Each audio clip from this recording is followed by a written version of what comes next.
ce clip, nous montrons comment saisir directement les données dans l'éditeur d'SPSS et comment modifier le type et les propriétés des variables saisies. Alors j'ouvre le programme SPSS en double-cliquant sur l'icône. Je ferme la fenêtre active. Et dans cette feuille de calcul, je peux saisir les données individu par individu, du haut vers le bas. Ce sont les lignes. Ou encore variable par variable, de la gauche vers la droite. Ce sont les colonnes. Alors supposons qu'on ait mené une enquête. Le questionnaire comporte 5 questions, donc 5 variables, administrées à 6 personnes. Donc il y a 6 lignes ou 6 cas ou 6 individus, 6 répondants et 5 questions, donc 5 variables. La première question porte sur le sexe des individus. Alors on demande êtes-vous un homme ou une femme. Alors, je vais supposer que le premier individu est un homme, donc je mets H. Le deuxième est une femme, le troisième est une femme, le quatrième est un homme, le cinquième est une femme et le sixième. Alors si vous regardez la première colonne, celle qui correspond à la première variable, donc à la première question, c'est rétréci pour s'adapter à la taille des caractères, à la taille ou à la longueur des caractères. Et c'est quelque chose qu'on va modifier dans quelques instants. La deuxième variable porte sur l'âge des individus. Et le premier répondant a 35 ans, le deuxième 28 ans, le troisième 17 ans, le quatrième 21 ans, le cinquième est un peu plus âgé, 72 ans, et puis le sixième 16 ans. La troisième question porte sur le continent où habite le répondant. Alors le premier répondant habite en Europe, le second en Amérique. Le son que vous venez d'entendre est un signal que nous donne SPSS pour dire que la chaîne de caractères est trop longue pour la largeur de la cellule. Vous voyez par exemple Europe c'est 1, 2, 3, 4, 5, 6 caractères. Amérique c'est 8 caractères. Et actuellement les cellules de cette colonne ne peuvent recevoir qu'au plus 6 caractères. Le nombre de caractères de la première modalité saisie, ici Europe, 6 caractères. Et c'est pourquoi si j'essaie d'ajouter UE pour Amérique, vous entendez le son suivant. Donc là encore on va y revenir. Le troisième répondant habite en Amérique. Le quatrième répondant habite en Asie. Le cinquième en Afrique. Même problème. Et puis le sixième en Amérique. La quatrième question demande au répondant le nombre d'enfants qu'il ou elle a. Et on a observé les réponses suivantes. 2 enfants pour le premier répondant, 1 enfant pour le second, 1 enfant pour le troisième, 5 enfants pour le quatrième, 1 enfant pour le cinquième et 3 enfants pour le sixième. Et la dernière question est une mesure de la satisfaction de la vie familiale. Les répondants sont tous mariés et on a demandé et on a posé la question « Êtes-vous satisfait de votre mariage ?» Alors, les réponses vont de très satisfait à pas du tout satisfait. Et les réponses observées sont les suivantes. Pour le premier répondant, satisfait. Pour le second, pas satisfait. Pour le troisième, très satisfait. Pour le quatrième, pas satisfait. Le cinquième est satisfait. Et le sixième est satisfait. Et voici donc saisis les résultats de l'enquête. La première colonne, c'est le genre sexuel, homme ou femme. La deuxième colonne, l'âge des individus. La troisième colonne, le continent où réside le répondant, l'individu. La quatrième question, c'est le nombre d'enfants au foyer. La cinquième colonne, la cinquième variable, la cinquième question, la satisfaction par rapport au mariage. Et ces données ne sont pas présentables. D'abord le nom des variables. Par défaut, SPSS assigne un nom à la variable, à la colonne. Et donc la variable âge s'appelle VAR 00002 ou VAR 00002. La variable continent s'appelle var 00003. La variable nombre d'enfants s'appelle var, etc. Et ce n'est pas des noms très parlants. Donc il va falloir assigner des noms significatifs, des codes parlants. Donc on va modifier les noms des variables. On va aussi changer la largeur des cellules pour autoriser des chaînes de caractères de longueur plus grande, de taille plus élevée ou plus importante. J'aimerais pouvoir écrire très satisfait avec voilà, tous les caractères. Mais en ce moment, je ne peux pas. Parce que la taille est limitée à je ne sais combien de caractères. Et pour faire ces modifications, nous allons passer de l'éditeur des données et qui correspond à la fenêtre active Data View à la fenêtre qui se trouve tout juste à côté et qu'on appelle Variable View. Je clique.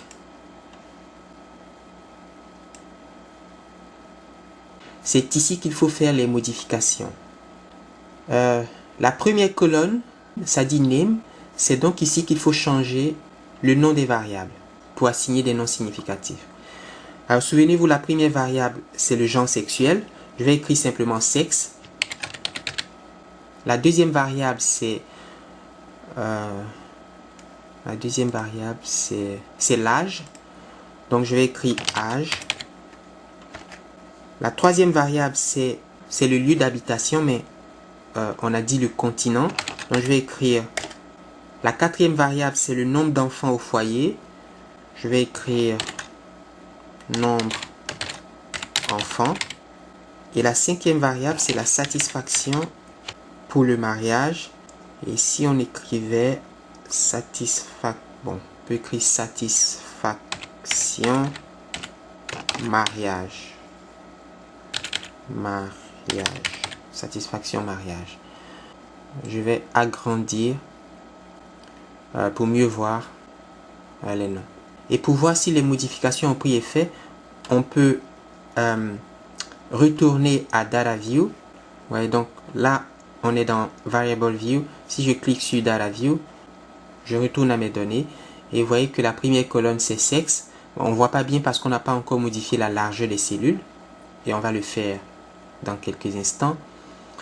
La variable qui s'appelait var 00002, je pense, s'appelle maintenant âge. Et puis la variable, la troisième colonne s'appelle continent, nombre d'enfants, satisfaction, mariage, etc. Retournons dans Variable View pour changer la largeur des cellules. Alors si vous regardez la troisième colonne, ça dit width. Pour la variable sexe, la largeur est de 1. On peut l'augmenter, on va dire 2, 3, 4, 5 caractères. Pour l'âge, 8 caractères, c'est suffisant. Pour le continent, 12 caractères. Le nombre d'enfants, 8 caractères, c'est suffisant. Parce que c'est des entiers. Enfin, des entiers très petits. Satisfaction au mariage, bon, c'est un peu trop long, je vais réduire. Je vais écrire satisfaction mariage, comme ça. Je vais changer la largeur à 14, 15. On va changer à 15. Alors, si on retourne dans Data View, je peux maintenant ajouter les caractères manquants pour Amérique, pour Afrique, et puis aussi, ici, vous voyez qu'il n'y a plus de bip. Il n'y a plus de signal sonore. Et puis pour satisfaction mariage, j'ai pas satisfait, pas satisfait, pas satisfait, satisfait et satisfait. La deuxième colonne nous donne le type de la variable. Alors pour la variable sexe, le type est string, c'est-à-dire une chaîne de caractères. La variable âge est numérique. La variable continent est de type chaîne de caractères, string. La variable nombre d'enfants est numérique. Et la variable satisfaction mariage est de type chaîne de caractères. Si vous regardez la variable nombre d'enfants, vous avez des décimales. En général, les enfants, ça vient par entier. Je ne crois pas qu'on puisse trouver 2,4 enfants ou 3,8 enfants. Et par conséquent, la partie décimale n'est pas importante pour la variable nombre d'enfants. Pour la variable âge, c'est différent parce que l'âge est une variable continue. C'est une variable continue, ça veut dire, vous savez, par exemple, on dit on a 23 ans et 5 mois, ou 23 ans, 5 mois et 2 jours.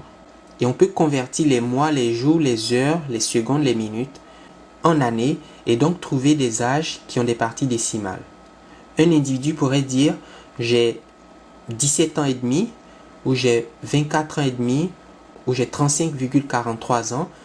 C'est parfaitement sensé parce qu'on peut convertir des jours, des mois, des semaines en années. Donc, je vais garder la partie décimale pour la variable âge, mais pour la variable nombre d'enfants, ce n'est pas nécessaire. On va dans Variable View pour mettre à 0 les décimales de la variable nombre d'enfants. Vous voyez ici, ces décimales sont à 2, donc je vais mettre à 0 ces décimales. Et si vous retournez dans Data View, vous allez voir que les décimales ont disparu. Pour la variable âge, il y a 2 décimales, je vais laisser telles quelles. Pour les variables sexe, continent et satisfaction au mariage, il n'y a pas de décimale, c'est 0 parce qu'il s'agit de chaînes de caractères.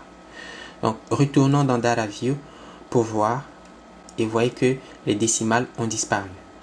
Dans la colonne label ou label, on peut fournir plus d'informations sur la variable en question. Ici, le nom de la variable est déjà significatif, donc on pourrait omettre cette colonne. Mais souvent, les noms ne sont pas significatifs. Par exemple, puisqu'il s'agit de question d'une enquête, on aurait pu écrire à la place de sexe, question 1, ou même simplement Q1. C'est la première question. Et puis à la place de âge, on aurait pu mettre Q2, c'est la deuxième question de l'enquête. Et puis Q3, la troisième question, Q4, la quatrième question et Q5, la cinquième question. Et vous allez dans Data View pour voir et vous verrez que les noms des variables ont été modifiés. Q1, Q2, Q3, Q4, Q5. Ces noms ne sont pas parlants et on peut fournir plus d'informations par rapport au nom de ces variables de telle sorte que quand une analyse statistique aura été effectuée sur une ou plusieurs de ces variables, les labels, les étiquettes nous informent plus sur la nature de la variable en question. Ok? Donc ici, je peux écrire question 1, êtes-vous un homme ou une femme? Ou simplement homme ou femme. Avec un point d'interrogation. Question 2,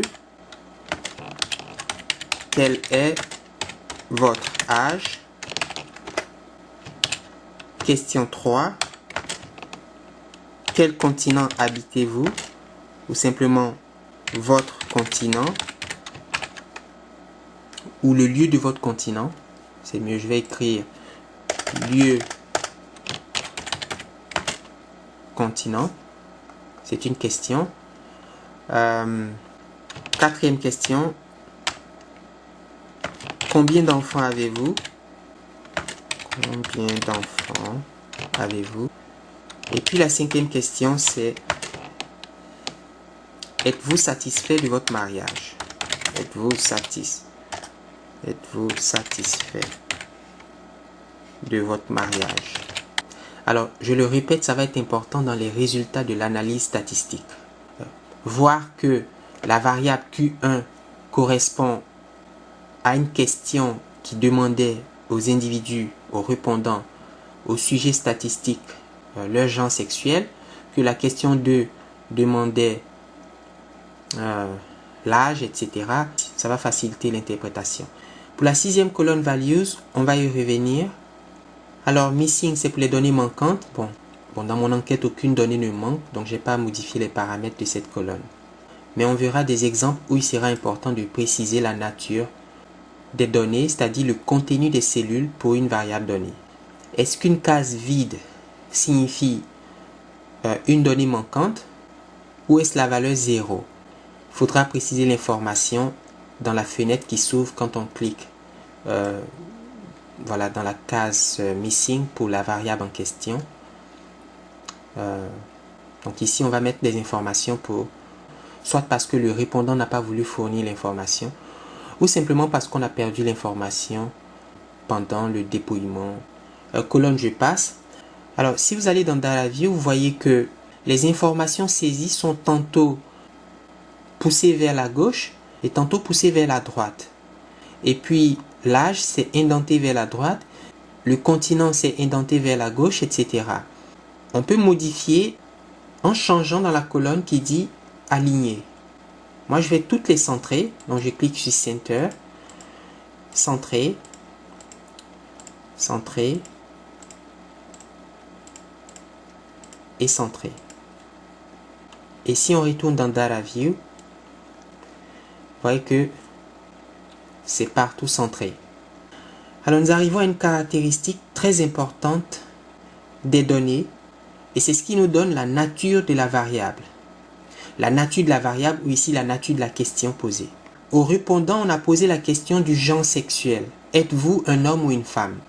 Alors, cette question du genre sexuel a deux réponses possibles. Homme ou femme? Homme ou femme? Il s'agit d'un caractère qualitatif. Parce qu'on ne peut pas assigner une valeur à la qualité homme ou à la qualité femme. Voilà, c'est une variable qualitative. On dit aussi nominale. Et c'est pourquoi, par défaut, SPSS assigne la mesure nominale.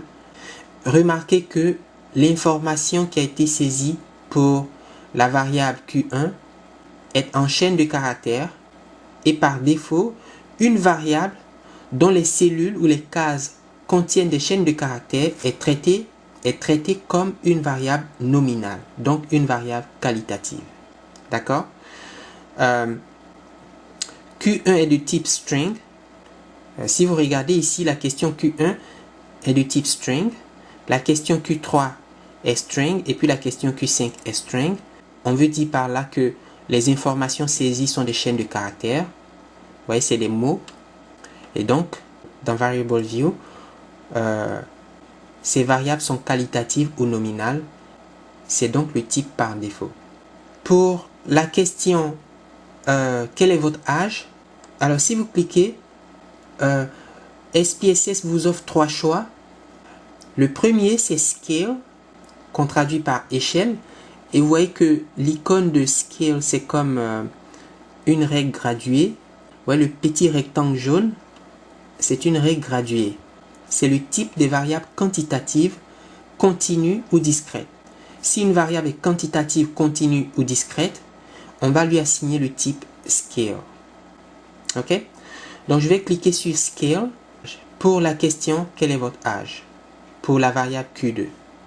Le nombre d'enfants est aussi une variable quantitative. C'est une variable quantitative discrète. C'est donc une variable quantitative. On va donc choisir Scale. Et on va terminer par la colonne valeur, ou values en anglais, qui va nous permettre de signifier le code numérique de la modalité. Alors, qu'est-ce qu'on veut dire par là? Retournons dans Data View. La variable Q1 a deux modalités, homme ou femme.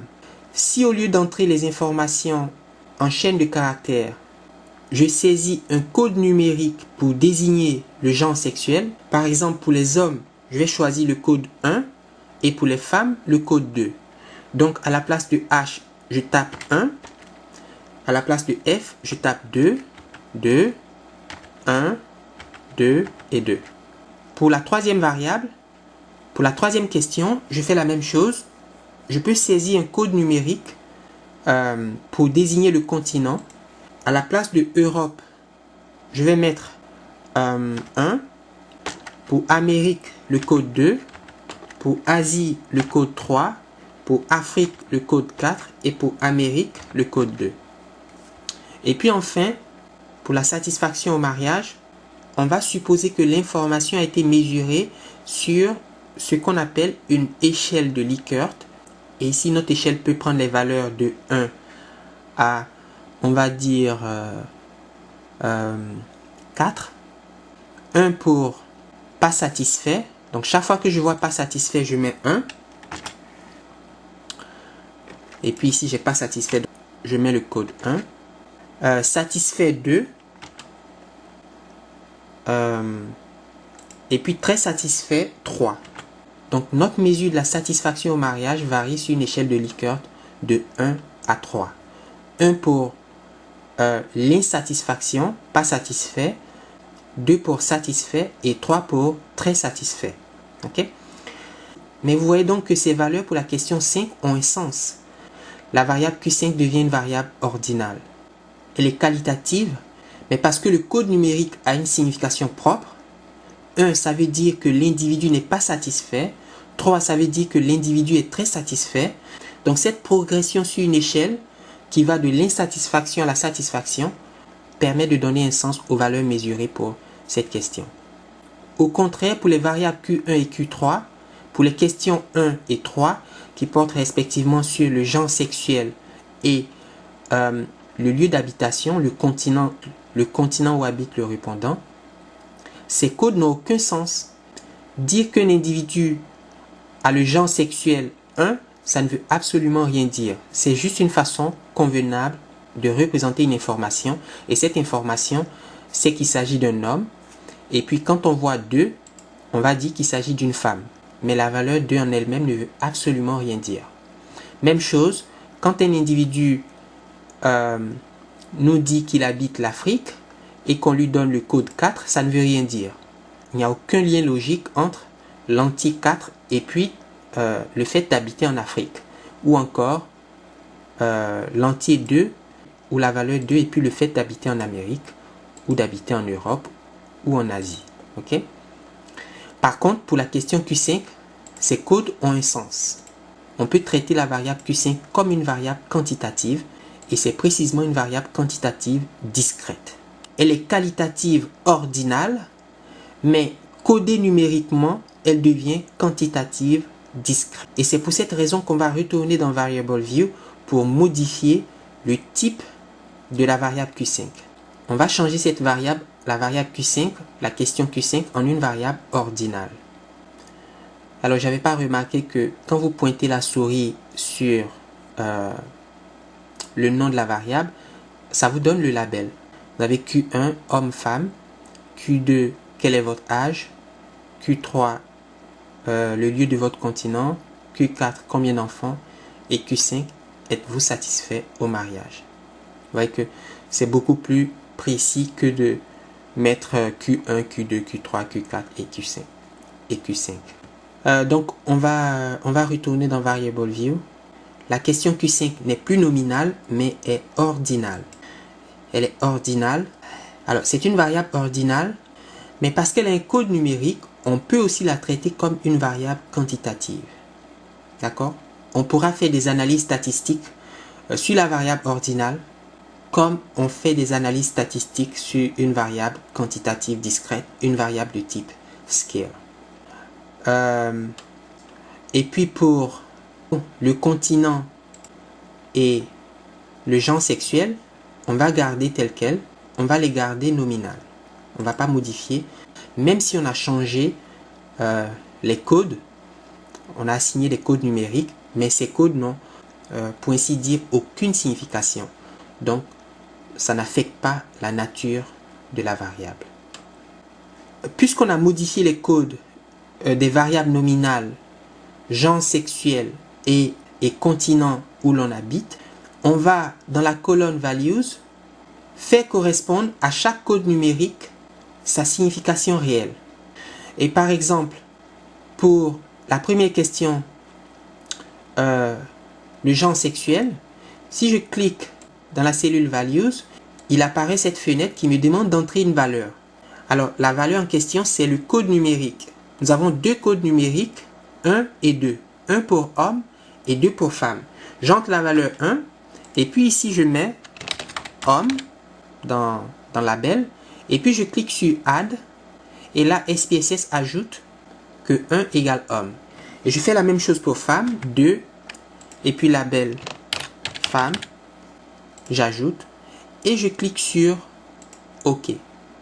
Désormais, dans la variable Q1, sexe, les modalités 1 et 2, qui sont des codes numériques et qui sont les modalités d'un caractère qualitatif, font référence à 1 pour les hommes et 2 pour les femmes.